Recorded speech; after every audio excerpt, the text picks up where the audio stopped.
Assalamualaikum warahmatullahi wabarakatuh. Salam guru penggerak. Bapak Ibu guru hebat yang berbahagia, di sini saya akan mendemonstrasi konseptual pada filosofis pemikiran Ki Hajar Dewantara.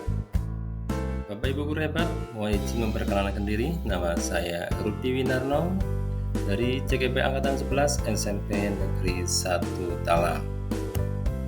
Pada kesempatan kali ini, saya akan memaparkan tentang pendidikan yang berpihak kepada murid sesuai dengan harapan Ki Hajar Dewantara.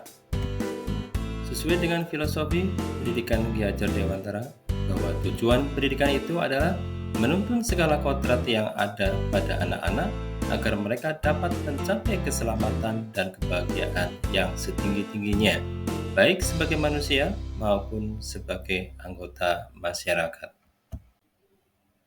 Harapan dari Ki Hajar Dewantara bahwa guru itu harus berhamba pada murid. Dalam artian berpihak kepada murid ini, berarti guru harus mampu memahami karakter murid, guru harus berpihak kepada murid, guru harus memahami tujuan dari pengajaran, dan guru harus mampu untuk menuntun murid sesuai dengan kodratnya. Harapan kita sebagai seorang pendidik setelah kita memahami karakter dari murid itu adalah murid mampu memiliki budi pekerti yang luhur, dan murid mampu memiliki kemampuan untuk di bidang pengetahuan maupun intelektualitasnya. Sebagai seorang pendidik, kita tentunya sudah tidak asing lagi dengan semboyan Ki Hajar Dewantara. Di antaranya yang pertama adalah Ingarso Sung Tulodo, Ing Madya Mangunkarso, Tut Wuri Handayani. Untuk yang pertama, dengan semboyan Ingarso Sung Tulodo, ini mempunyai arti di depan memberikan contoh atau teladan. Semboyan ini merupakan konsep kepemimpinan yang berarti seorang pemimpin atau guru harus mampu memberikan teladan yang baik bagi orang-orang yang ada di sekitarnya. Konsep ini bertujuan untuk mencapai kehidupan yang tertib dan damai serta membentuk manusia yang merdeka. Pada semboyan yang kedua ada Ing Madya Mangunkarso, mempunyai arti di tengah-tengah membangun kemauan atau cita-cita. Ini mengandung pesan bahwa seorang pemimpin harus bisa memotivasi orang yang ada di sekitarnya, memberikan semangat dan menciptakan suasana yang kondusif.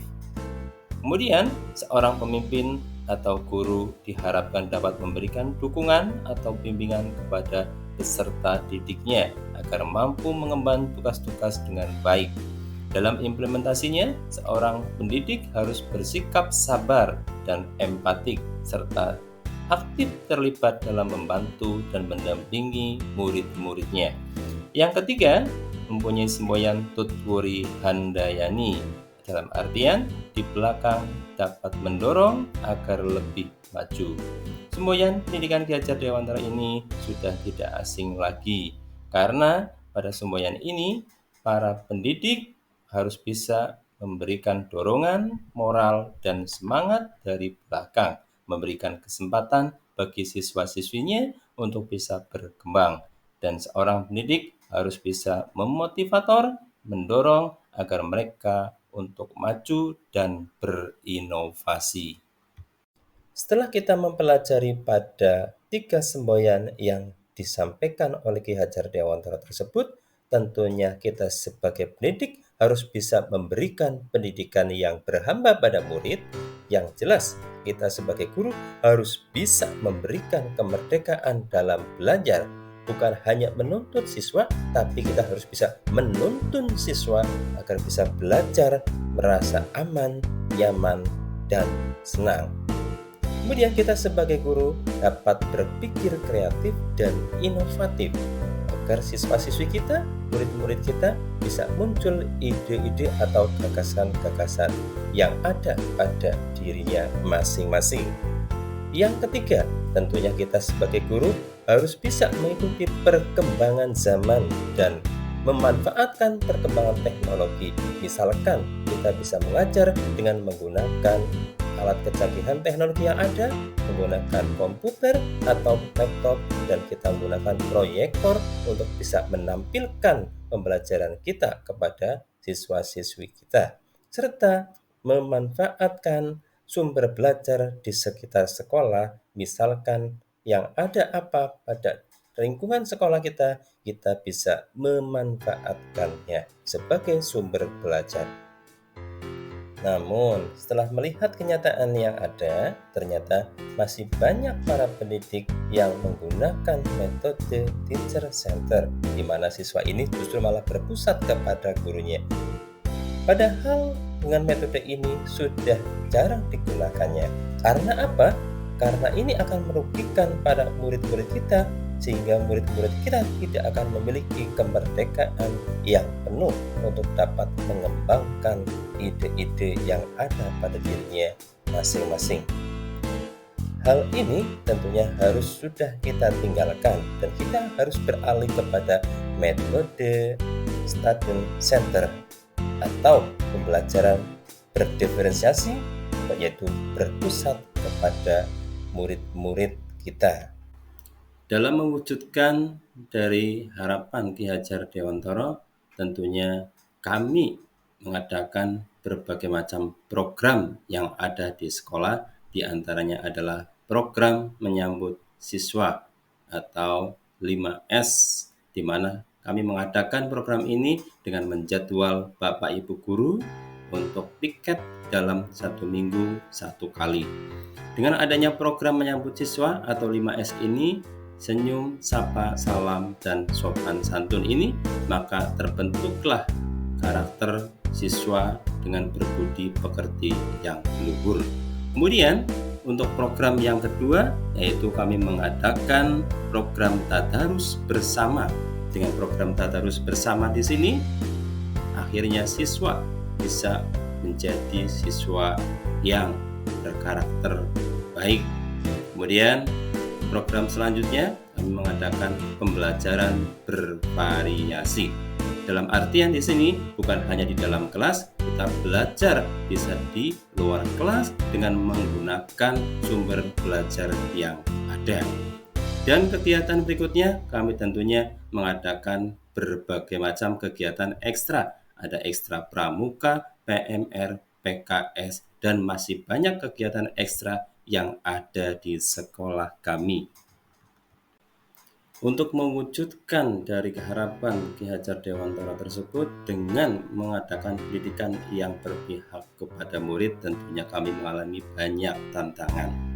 Dengan program yang sudah kami sediakan ternyata tidaklah mudah. Karena apa? Karena masih rendahnya minat dan motivasi murid dalam mengikuti program-program yang telah disediakan oleh sekolah.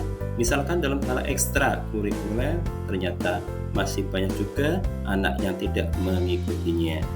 Kemudian yang kedua, otomatis ada kemampuan guru yang masih belum menyeluruh dalam memahami pemikiran Ki Hajar Dewantara, yaitu pendidikan yang berpihak kepada murid. Karena kenyataannya masih banyak juga, yaitu para Bapak Ibu guru yang menggunakan metode teacher center, bukanlah menggunakan metode student center. Setelah kami mempelajari dari berbagai macam hambatan atau tantangan dalam mewujudkan pendidik yang berpihak kepada murid, maka saya mempunyai beberapa solusi. Di antaranya adalah yang pertama, tentunya guru harus bisa menggunakan metode atau model yang bervariatif agar murid tidak bosan dan nyaman dalam belajar. Dengan menggunakan metode student center misalnya, ini tentunya akan menguntungkan kepada siswa. Apalagi dengan menggunakan model pembelajaran yang berdiferensiasi atau berpusat kepada siswa-siswinya. Sehingga para siswa-siswi merasa tertuntun, merasa nyaman, dan merasa senang dalam mengikuti pembelajaran baik di kelas maupun di luar kelas. Yang kedua, tentunya kita sebagai guru harus giat dalam mengikuti pelatihan atau seminar maupun workshop.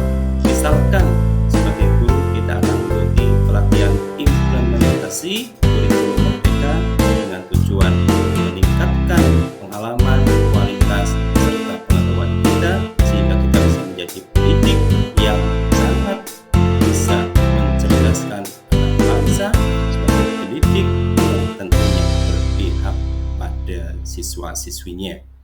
Kemudian yang ketiga, kita akan mengikuti sebagai seorang pendidik yaitu semboyan Ki Hajar Dewantara yaitu Ingarso Sung Tulodo. Tentunya sebagai guru tidak boleh bosan dalam memberi teladan atau contoh yang baik kepada siswa-siswinya.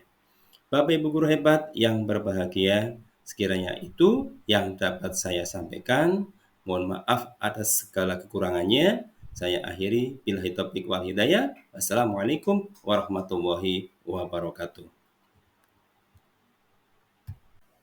Burung irian, burung cendrawasih.